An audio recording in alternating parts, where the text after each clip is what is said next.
भी नाम ही अंत भी।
भगवान ने अनेक बार अयोध्या जी का स्मरण किया है, पुरी सुहावन कहकर। जन्मभूमि मम पुरी सुहावन, यह है जहाँ मैं पैदा हुआ हूँ। ये बहुत ही पवित्र नगर है और बहुत ही पवित्र नगरी है।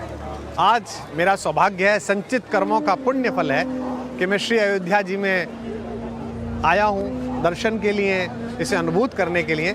और मेरे साथ देश की स्वनामधन्य कवयित्री और जगत विख्यात है मेरी भतीजी कविता तिवारी भी है। तो इसका बड़ा मन था कि चाचा आप मुझे अयोध्या घुमाइए। पहले हम भी अपने माता पिता से यही कहते थे कि हमको लेकर चलिए। तो बेटा आज जो तू आई है इस सरयू के तट पर, अयोध्या इतनी महत्वपूर्ण क्यों है? अयोध्या ऐसी स्पंदन क्यों पैदा करती है कि यहाँ उतरते ही लगता है कि बस अब उस जगह पर आ गए हैं जहाँ माथे को पृथ्वी पर धर देने का मन करता है। उसका कारण है, अक्सर हम लोगों से लोग पूछते हैं कि आप मूलतः कहाँ के हैं, तो मैं कहता हूँ कि मैं मूलतः बुलंदशहर ज़िले का हूँ और मैं नोएडा रहने लगा हूँ। मेरे दादा परदादा बुलंदशहर ज़िले के गांव नवादा में रहते थे, दरियापुर नवादा में। लेकिन सब जानते हैं, गूगल पर है, प्रधानमंत्री से पूछिए कहाँ के हैं। बड़नगर के हैं, वहाँ उनके पिताजी चाय का व्यापार करते थे। किसी से भी पूछिए, मैं तुझसे उस दिन पूछ रहा था, तू बता रही थी चाचा हमारे हरदोई के हैं और लखनऊ रहते हैं, और तू नोएडा रहती है, कल कहीं और रह सकते हो। लेकिन हम सब की यात्रा मानव के रूप में प्रारंभ कहाँ से हुई?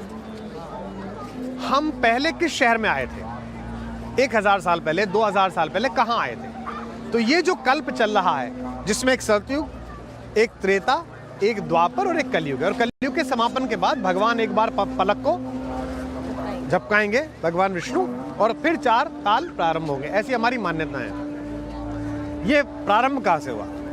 ये प्रारंभ हुआ वैवस्वत मनु से, जो हमारे पूज्य पिता हैं, जिनके कारण हम मानव कहलाते हैं। और मनु की राजधानी क्या है? अयोध्या जी। अच्छा, उन्होंने यही राज्य किया। तो एक तरह से हम सब मूलतः अयोध्यावासी हैं। तो जितने भी आज दर्शक मुझे सुन रहे हो, उनसे अनुरोध है कि आगे से कोई आपसे परिचय पूछे कि आप कहाँ से हैं, तो कहिएगा मैं मूलतः अयोध्यावासी हूँ, पिछले 500 साल से दिल्ली रह रहा हूँ, या 1000 साल से हम वहाँ रह रहे हैं। पृथ्वी पर जितने मानव हैं उनकी निकासी, जैसे कहते हैं ना, वहाँ से निकासी हुई है, वहाँ से निकले हैं, वो ये जगह है जहाँ से हम निकले हैं। मैं अक्सर कह देती थी कि हम अवध से आए हैं, लेकिन आज ऐसा लग रहा है हम भी अवध से ही हैं। आज तो ऐसा लग रहा है हम मेरठ कमिश्नरी वाले जो हैं, बुलंदशहर वाले, मेरठ वाले, पिलखवे वाले, हम भी अवध से ही हैं। चाचा मैं कई बार अयोध्या आई हूँ, लेकिन यहाँ के कण कण में बहुत सारी आस्था तो है ही, लेकिन मेरे मन में कुछ प्रश्न भी रहे। हाँ बेटा। एक तो हम आज माँ सरयू के तट पर हैं।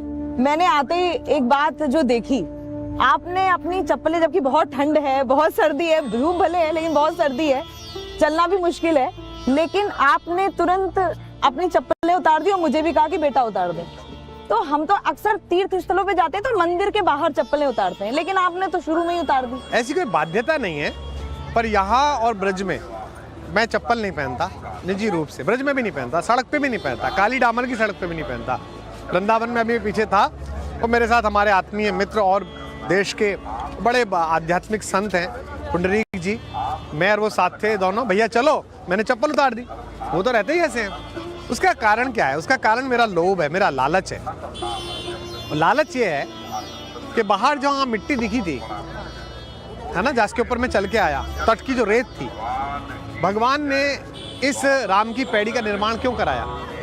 लक्ष्मण जी के मन में आया कि बहुत दिन हो गए काम करते हुए, मैं समस्त तीर्थों में घूम के आऊं। तो उन्होंने ये अपनी इच्छा जाहिर की कि मुझे तीर्थाटन करना है। तो भगवान ने कहा कि अभी काम बहुत है, और भगवान तो उन्हें कैसे विलक कर सकते हैं, वो भगवान की उजली परछाई है। उजली परछाई, लेकिन परछाई तो काली होती है। हर मनुष्य की परछाई काली है। कितने लोकप्रिय हो जाओ, कितने सत्तानीश हो जाओ, सब जगह बहुत प्रणाम, बड़ी कृपा, बड़ी कृपा, बहुत। तो सबकी काली परछाई है, लेकिन भगवान नाम श्यामवर्णी है, नील मेघम शुभांगम। उनके पीछे कौन खड़े रहते हैं? लक्ष्मण जी। लक्ष्मण। वो कैसे हैं? गोरे। भगवान की परछाई के साथ सदा भगवान के साथ रहना। इसलिए हिंदी के लोकमान्य कवि उमाकांत मालवीय कहा करते थे, उनका लेख है, भगवान नाम की उजली परछाई। तो लक्ष्मण उनकी उजली परछाई है। मुझे देख रोमांच हो जाता है। तो ये जो पैर में चप्पल ना पहनने का कारण है, ये है कि यहीं कहीं तो घूमे होंगे। शताब्दियां बीत गई, सहस्त्राब्दियां बीत गई, भूकंप आ गए, निर्माण हो गए, मिट्टी ऊपर नीचे हो गई, लेकिन क्या पता किसी सूक्ष्माति सूक्ष्म अणु पर भगवान के श्री चरण पड़े हों और आज हम वहां छू रहे हों। तो जो अहिल्या जी को प्राप्त हुआ कि चरण स्पर्श मात्र से मोक्ष प्राप्त हो गया, तो क्या पता हम जैसे पापियों को भी पूछवा। तो हम तो अपने लोभ लालच में फंसे हुए लोग हैं। हमको लगता है भगवान यहाँ घूमे हैं, यहीं विहार किया है, लक्ष्मण जी स्नान करने आए होंगे तो साथ में स्नान करने आए होंगे। इसी मार्ग से, इसी सरयू के जल में नीली माटी ने विश्राम लिया है। तो ये एक मन में रहता है कि इस जगह पे स्पंदन बहुत ज्यादा होता है, अंदर तक एक अंग्रेजी में जिसे थ्रिल कहते हैं, स्पंदन अनुभव होता है। इसलिए मैं पैदल चलता हूँ, बिना चप्पलों के चलता हूँ।